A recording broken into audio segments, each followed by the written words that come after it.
বিধানসভা ভোটের আগে ভাঙড়ে আবারও প্রকাশ্যে তৃণমূলের গোষ্ঠীদ্বন্দ্ব।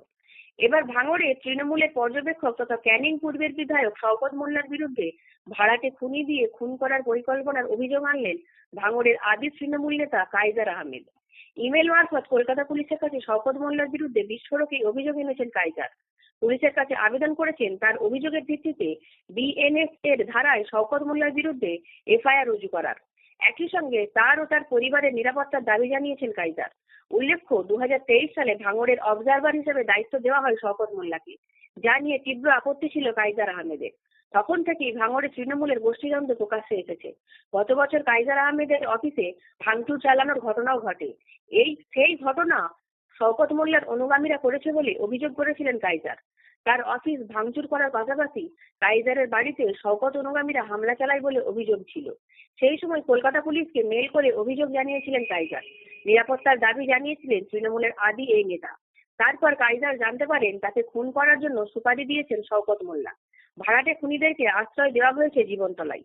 কলকাতা পুলিশকে দেওয়া কাইজারের এই অভিযোগপত্র প্রকাশ্যে আসতেই ভাঙড়ে রাজনৈতিক উত্তাপ আরো বেড়েছে, বিশেষ করে তৃণমূলের গোষ্ঠীদ্বন্দ্ব প্রকাশ্যে আসার কারণে। শওকত মোল্লাকে খুনি বলে আক্রমণ করেছেন কাইজার। ভাঙড়ের পর্যবেক্ষকের দায়িত্ব নেওয়ার পর একাধিক তৃণমূল নেতা শওকতের কারণে খুন হয়েছে বলে অভিযোগ করেন তিনি।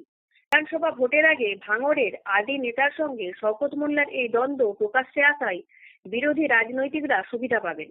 কিন্তু কাইজারের মতো একজন দক্ষ সংগঠককে এইভাবে খুন করার পরিকল্পনার অভিযোগ সামনে আসার পরেও শওকত মোল্লার বিরুদ্ধে আদৌ কি কোনো ব্যবস্থা নেবে তৃণমূল কংগ্রেস? কলকাতা পুলিশ যদি কোনো পদক্ষেপ না নেয়, তাহলে বুঝতে হবে তৃণমূল কংগ্রেসের শীর্ষ নেতৃত্বের ইন্ধনই ভাঙড়ে আদি নেতাদের উপর শওকত মোল্লার এই অত্যাচার। কাইজারের মতো বলিষ্ঠ সংগঠককে এভাবে দল থেকে সরিয়ে রেখে ভাঙড় পুনরুদ্ধার করতে পারবে তৃণমূল? শুধু কাইজার নয়, ভাঙড়ের আরেক দাপুটে নেতা আরাবুল ইসলামও রাজনৈতিকভাবে দলের কাছে বঞ্চিত। এই আরাবুল ইসলামও শওকত মোল্লার কর্মকাণ্ডের বিরুদ্ধে বারবার সরব হয়েছেন। গত বছর কাইজারের অফিস ভাঙচুর করার পর সাংবাদিক সম্মেলনে আরাবুল ইসলামকেও দেখা গিয়েছিল। ভাঙড় থেকে শওকত মোল্লাকে সরানোর দাবি তুলেছিলেন দুজনেই।